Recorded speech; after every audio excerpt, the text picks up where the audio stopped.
You are listening to the Healthy Project Podcast with your host, Corey Dion Lewis. For more, go to healthyprojectpodcast.com. Hello, everybody. Thank you for joining me on the Healthy Project Podcast. I'm your host, Corey Dion Lewis. I have my first guest of 2024, a man I've known for a long time. He has a lot behind his name, but what I know Ben for the most is he is a man of coffee and community, a community and coffee, and all things entrepreneurship. Ben McDougal, thank you so much for being here, man. I appreciate you. Corey, it's great to be here. I've looked forward to sitting in and sharing some space with you ever since this creative season began. Yeah. So cheers to all the remarkable evergreen conversations you've hosted, and it's a treat to be here. Yes. So I told this story before, but I haven't told it on my platform because it's your first time being here. But the first time I connected with you, and it was, you probably don't remember, after I've already told you before, but it was so funny. It was my entry into finding community around entrepreneurship. This was 2010, 2011, and I had a platform. I had an idea called Gamify Wellness, and I wanted to create this game around wellness, and I didn't know what I was doing, but I was trying to find people. And this was when LinkedIn was not the LinkedIn that it is now, and we had a bunch of people connected. I connected with you, and I was like, and I think I connected with you because you had something about gaming in your title. That's right. But it had nothing to do with what I was doing. This was console gaming, like Yes. Halo, Guitar Hero days. So I'm like, yo, I'm going to connect with this guy. Yeah. Maybe I can figure something out. And then I messaged you, and you wrote back, and you said, I'll never forget it. I don't know how I can help you, but I'll meet you for coffee. That's about it, man. I just came from coffee that had no reason or agenda, right? And, just to jump into the meat, like you ask what gets me up every day. And I think about like the serendipity that awaits us, when you're willing to say yes to adventure, when you have less objectives, when you are generous with your time in a way that invites some interesting collisions, maybe not knowing why, but knowing that if you say yes, it introduces that opportunity. And so I think I've always enjoyed meeting new people and find it interesting to learn how people spend their time. And boy, the amount of understanding that folks who are willing to do such activity, the simple act of showing up requires initiative. But when you do, you are like blessed in ways that you'll never expect. Right. And the more you do it, the more complex it becomes. The wider but also deeper the understanding is as you continue to explore people's passions. No, that's real. And that's part of why I wanted you in today, because I know a lot of people are like, okay, why do you have an entrepreneur on a public health equity podcast? And I was thinking this has been something that has been on my mind for probably a year. And when we're talking about social determinants or social drivers of health, income comes into play, socioeconomic status, and I don't believe people think of entrepreneurship as a way of improving their life to get out of their circumstance. So who better than someone who is in the entrepreneur ecosystem, where I'm sure you have spoke with people who are way up here and all in between. Yeah. Right? Yeah. To how do we get people to think of a better way of improving themselves through entrepreneurship? I've started to call it the entrepreneurial lifestyle. And I don't want the word entrepreneurship to feel intimidating. And so when we think about like the creative spirit, when we think about the innovative mindset, that translates fairly well no matter how you spend your time. And so that might be in a health organization where it's a large group of, the team is a lot of people, and being willing to be the linchpin and build without a roadmap, having that entrepreneurial spirit will help existing organizations stay ahead of the innovation curve, no matter the industry. Then you start to like look at activating people's passion and different types of capital when you're encouraging them to explore areas outside of what they're getting paid to do, knowing that that energy can translate into more action, in their existing role.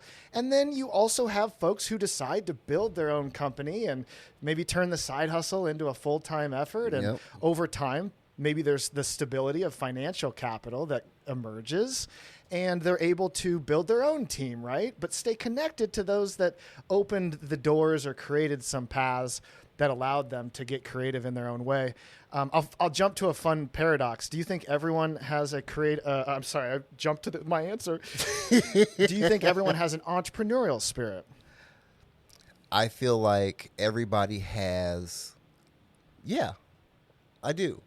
I just don't feel like everybody knows it. I don't feel like people, I think, like you said before, people get fearful of that term because they maybe have they think it means something else. Yeah, I have to quit my job and go raise $1 billion and be in the headlines and have this highly successful story. Right. When it sounds weird, but releasing yourself from the constriction of financial capital, finding things you enjoy, looking for tribes you enjoy supporting, and community that you like being a part of, like that type of activity will fuel momentum that draws in the types of capital you may want. So using maybe it's human capital, maybe it's intellectual capital, maybe it's institutional capital, as ways of attracting more of capital that you don't have. It's like a liberating thing, but it does require extra gears.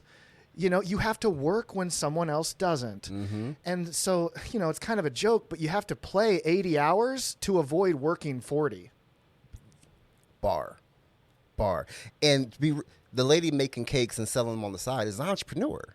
100%. In fact, I wrote about this. The term small business is like an economic category. Like 99.9% of all businesses are in it. So I'm not sure what the point of categorization is at this point. But one of the things I find interesting is the term connects to maybe the smaller business owner or the Main Street, less like scalable tech-flavored startup. But when you use such a term to bring folks together, because it resonates, this is me, I'm going to show up. Yep. Once they're in these environments, use it if you want, but there are so many better words to describe these individuals: leaders, heretics, entrepreneurs, founders. There are ways that you can encourage folks to use that creativity, use that innovative mindset, no matter who they're trying to, impact with their business. You talked about different types of capital, and one capital that I thinking about is community. Yeah. And using community. Can you talk to us a little bit about the importance of community to an entrepreneur, and maybe vice versa? Like, what does that look like? Yeah. Community is chapter 2. It comes pretty soon after the idea. Yeah. And I think in our connected era, it allows more people to do what they want to do more with less. Right? Leveraging community allows you to find customers, to do that customer discovery early on. Feedback is data, right? And so knowing that you might have a good idea, but it needs like chiseled in order to find product market fit, so that it's not just cool from your family members, but cool from people willing to write the checks. Yes, who don't know you. And so showing up in those environments allow you to let those ideas breathe. And vice versa, allows you to learn from a diverse collection of perspectives that you might not have immediate access to, in your existing network. And so the willingness to show up, I know it sounds easy, but it's not. You have to say yes when it feels like no. And then also a willingness to go beyond just what do you do, like getting curious to learn about what other people are doing, and maybe releasing the transactional networking and trying to build connectivity over a more lasting experience. And then kind of completing the circle after standing out, after asking good questions, creating inverse charisma with folks that you're interacting with, almost releasing like the agenda that you have in your mind, but knowing that it will emerge, and then following up and continuing to connect dots, introducing others. That art of connection exists so much longer than the moment of maybe an event. Over time, this form of generosity builds trust. And as your engaged network expands, it really allows you to caffeinate whatever you care about. Yeah. And you talk a lot about patience in the book in one of the chapters, but I want to connect that to the networking and building community, because I feel like a lot of people, and correct me if I'm wrong, because you're about that life, but when people first start trying to connect and build community, and they go to a networking event or to whatever event, they go up to a person, yes, I sell this, buy, here's my card. And it to me, guilty. I've been there, but it kind of ruins that connection. How can somebody? What is the first thing somebody should do or can do to start to build their community, or even find a community that will be supportive and understand? Yeah, I mean, showing up and having a variety of conversation starters that aren't "what do you do?" There are so many more interesting ways of getting deeper faster. Yeah. And so, how do you spend your time? Where are you from? There's a variety. Would you do this if you weren't getting paid? There's a million different little, ways to captivate a more interesting conversation. But I also think that there's probably value in thinking about the reality that this first degree of interaction probably doesn't get you the value that you look for. And so trying to drive home a sale right in the transactional moment is so uncommon, and the amount of people you'll turn off is much higher than the one person that it might resonate with. And so thinking about, let's use LinkedIn as an example. Thinking about the second degree, the third degree of connectivity when you're talking to someone almost releases the required, hey, I need to make sure to deliver my action right here, right now. And in the connected area, you're going to follow up. You're able to find them online. Hopefully you'll see them at the next gathering, right? Or find, different folks that start to connect dots along the way. And so more of a sequenced mindset will help folks. I know it's helped me just release the urgency. Yeah, that's where I was trying to connect it with patience, because it feels like for some people, and I've had some of these experiences where they're so fearful of not getting that next connection or not that next sale that they missed the connection. And maybe it's been too long, and so now you are in kind of an urgent position. Yeah, right. You're trying to make that next sale to ensure this company can survive. And so I recognize that there's of course valuable urgency as you're building companies, but balancing that, and knowing that when you give first, when you accelerate others, that trust that's built allows more, I think, interest in others helping to connect dots for you. I mean, it's not uncommon for me to ask so many questions that people are just like, so what? Stop. What do you do? What do you do? And then I'm like, it's a secret. But having that much interest in active listening, it's interesting how loud listening can be. Absolutely, how loud listening can be. I love that.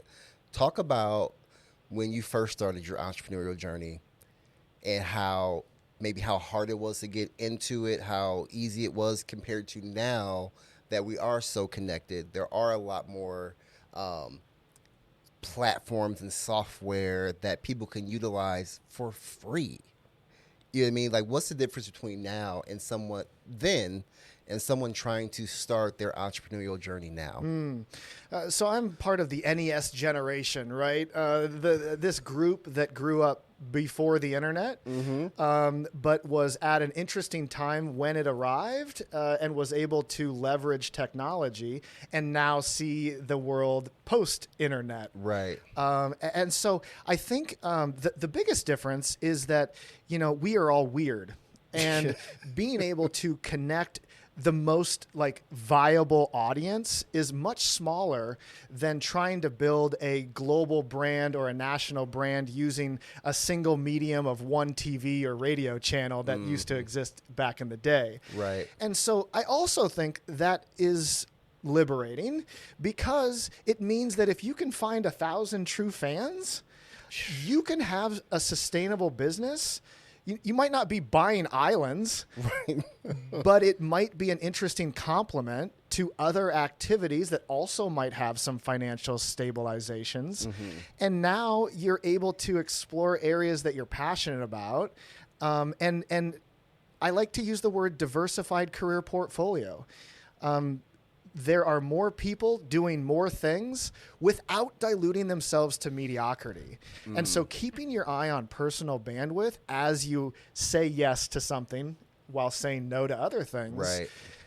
Being quick to say yes, but also a no is better than a long, wrong yes.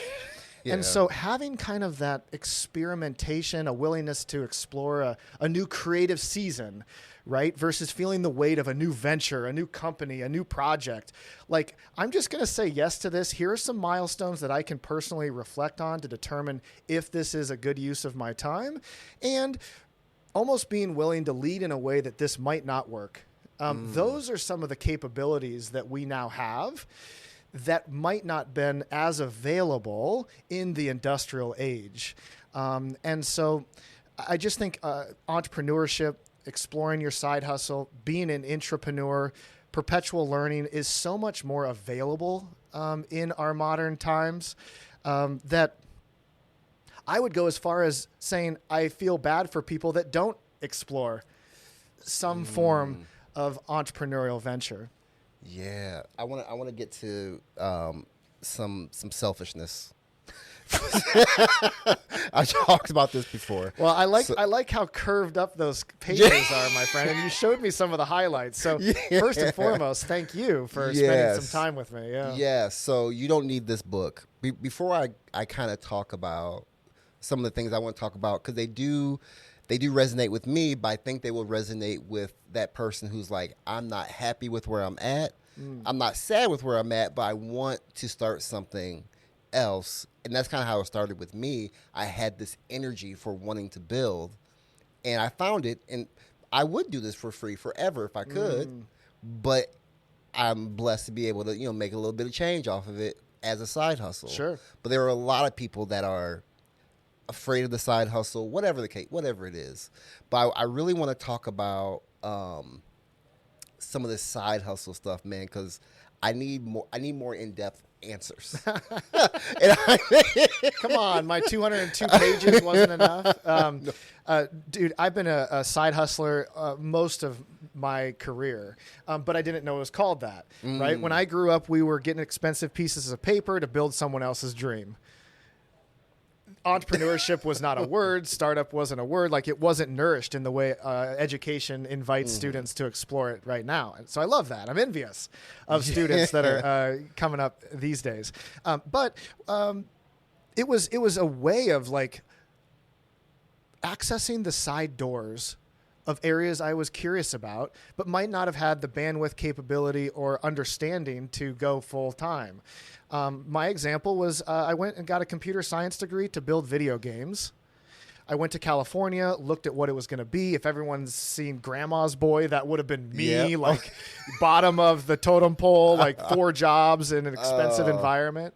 Came back and fell into internet development instead. But I didn't realize that you could build something and activate the area that you were so passionate about with something that you crafted on your own through community, in fact, right? So we built a social network back when MySpace was cool for video game enthusiasts. And so it invited people, to have profiles, to share their favorite games, to connect through what they cared about. And we also activated the live event experience. So esports, before it was esports, I was playing Guitar Hero in Times Square with BlackBerry down in Disney World, going to E3, And so this is an example of how a side hustle unlocked just untold adventure and was not like the most obvious way of pursuing my career, but really continued to explore side hustles. And now you've got Flight Bright, which is craft beer technology. We built a electronic beer flight paddle that has a touch screen. And has nothing to do with the platform. I love the logo. The logo is just the logo dope. is sweet. The logo that's a whole story. But everyone wanted to make it beer, because our first embodiment was for craft beer. But the electronic serving system that we have in place was built both from a team perspective, from a branding perspective, and even from a legal and IP perspective, to transcend beer into cheese, into wine, into all these different types of experiences where, as a consumer, that plate of sushi arrives, which one is which? This is the question that we can answer with technology, and it allows consumers to enjoy it now, but also enjoy it later in different environments. And for a tap room that's serving craft beer, how much more valuable is someone knowing the name of that beer at the grocery store or at the other brewery or at the different environments than number 4 on a washed up piece of paper? Right.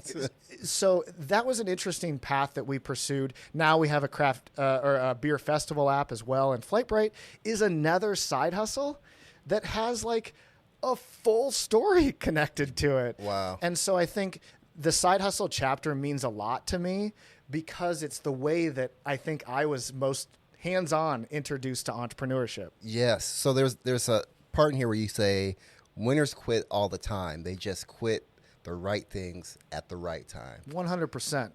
Quitting is a good thing. The cousin that most people would put to quitting is failure, but it's not.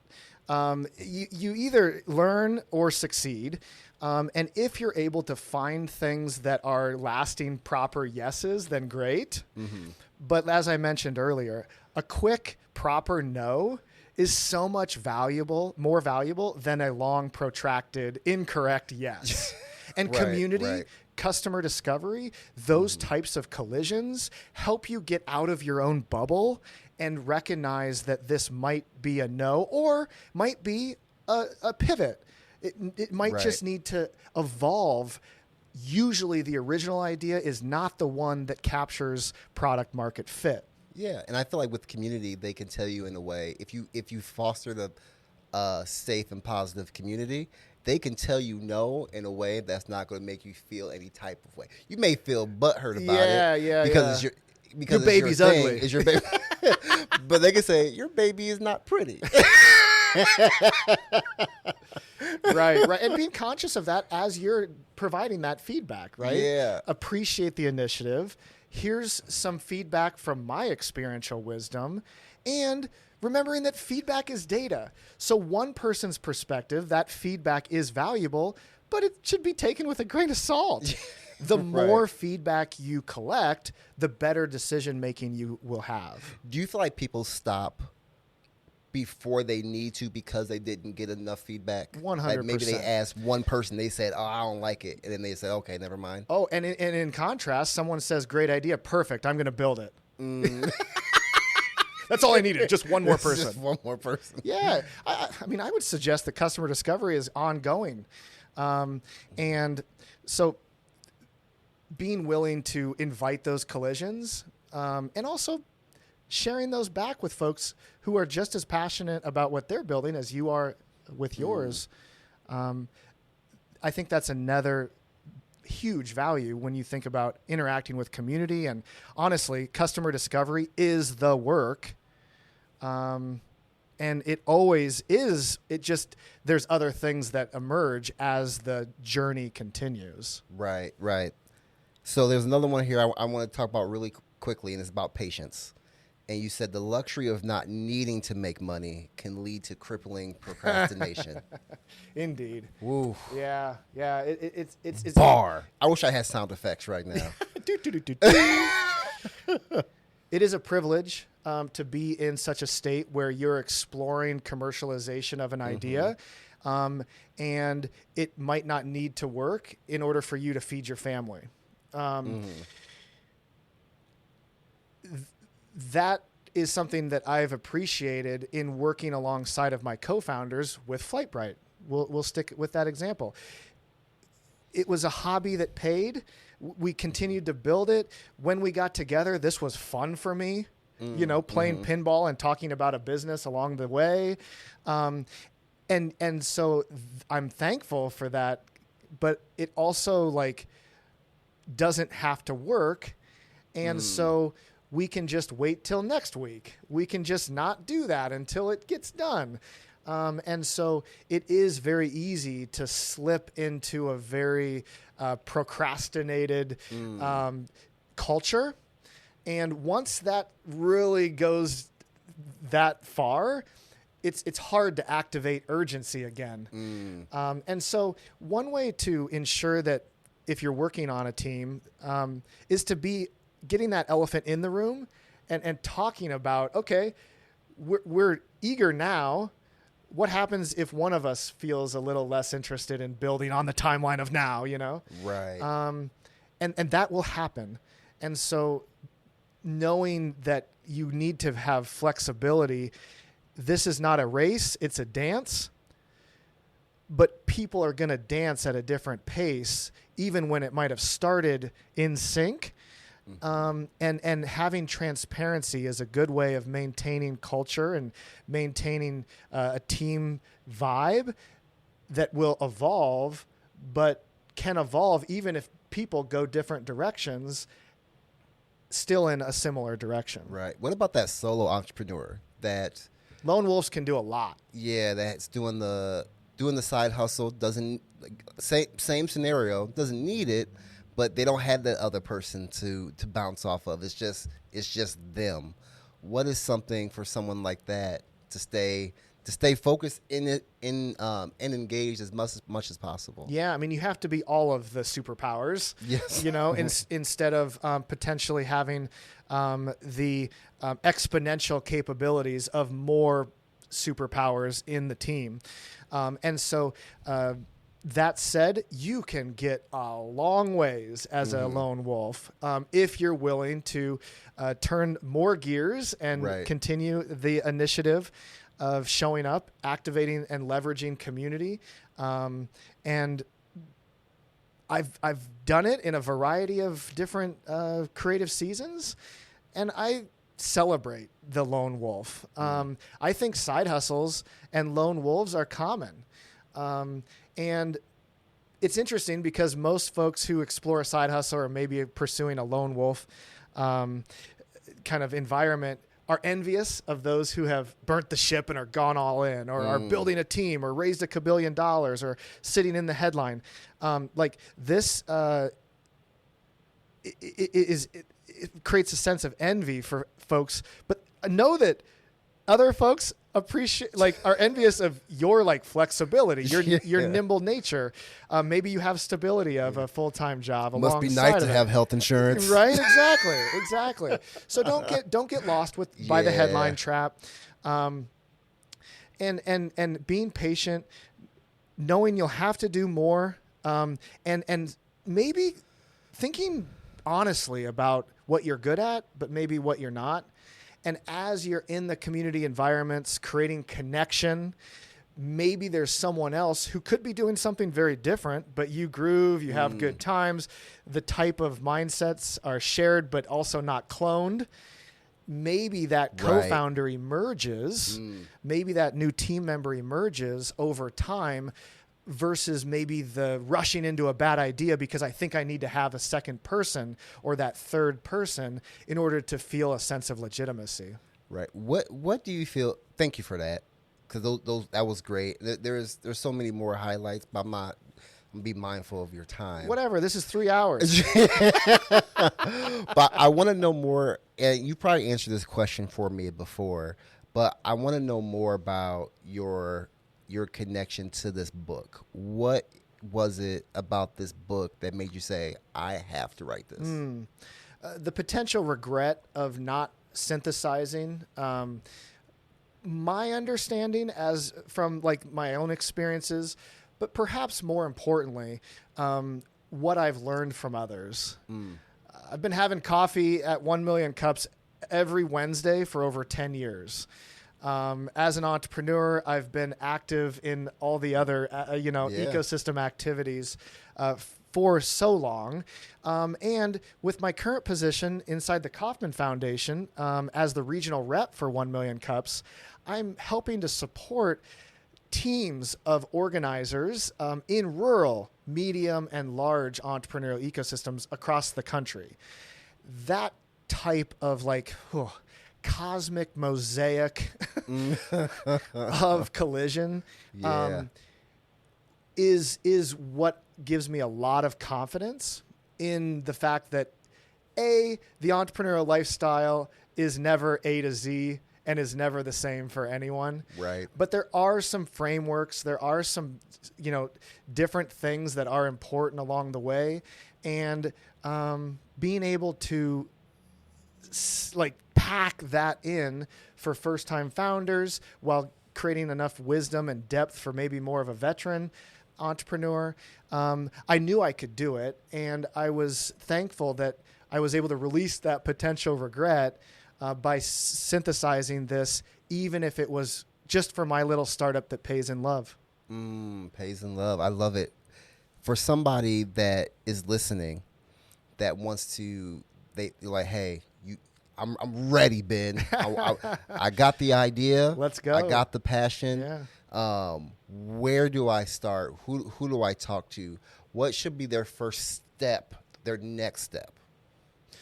Let me take a look at the table of contents because it says. So chapter 1 is ideation. And learning how to listen, training your brain, exploring the opportunities that we all have to think about creative things, solving problems, and looking at the world in a positive some way. Then community. So we've already talked a lot about that, getting into the mix, doing some research. This is an interesting shift. Don't hope it doesn't exist. Talk about that. What do you mean? Try to find it. Yeah. Oh, okay. Yeah. Try to find it. Try to find the name that you've fallen in love with too soon. Yeah. You're just avoiding future complications if you can be honest earlier. And that's not an uncommon misstep. And so view the competitive landscape. Appreciate what's there. Think about wrinkles that would separate you. And start turning knobs, right? No one cares about your great idea. They care about how you execute. People want to see your idea in reality. And the more signals of traction, it doesn't even need to be paying customers. The more signals of traction, the more momentum you will captivate, which will, fuel the next knob that needs to be turned. And maybe that's a co-founder. Maybe it's that, website. Maybe it's that next marketing twist that you need to build. And so there's endless things that you can continue to build toward a direction with, but being honest with your capabilities. And not trying to boil the ocean when it's hard to warm up a cup of coffee. Absolutely. Absolutely. Yes. Hey, I'm gonna drop the mic there. For anybody listening that wants to learn more about you and get to know you a little bit more, where can they find you? Thanks, Corey. I knew this would go fast. after we cut the mics, we'll probably be here for another 4.5 hours. So I'm super easy to find. I can't wait to learn like what your listeners are building. I am with you. Like people are like, who are you with? You. It's an interesting state when the way that I spend my time is accelerating others, often through the art of connection, but in different ways of investing in your success. And so that's an open invitation for friends who are listening and are interested in ways that they can continue to pursue their innovative ideas in an existing company, as a side hustle, as a student, or as full-time founder. BenMcDougal.com. It'll be in the show notes, I'm sure. That has links to me. I live all throughout the internet and just can't wait to see what this conversation does for folks who are exploring what's next in their lives. And I guess I'll wrap it with the way that I sign all my books and even say goodnight to the little one. May the best of your todays be the worst of your tomorrows. Oh, that's it. Ben, appreciate you. Keep building. Yes, thank you. Everybody, thank you for listening to the Healthy Project podcast. I'll holler at you next time.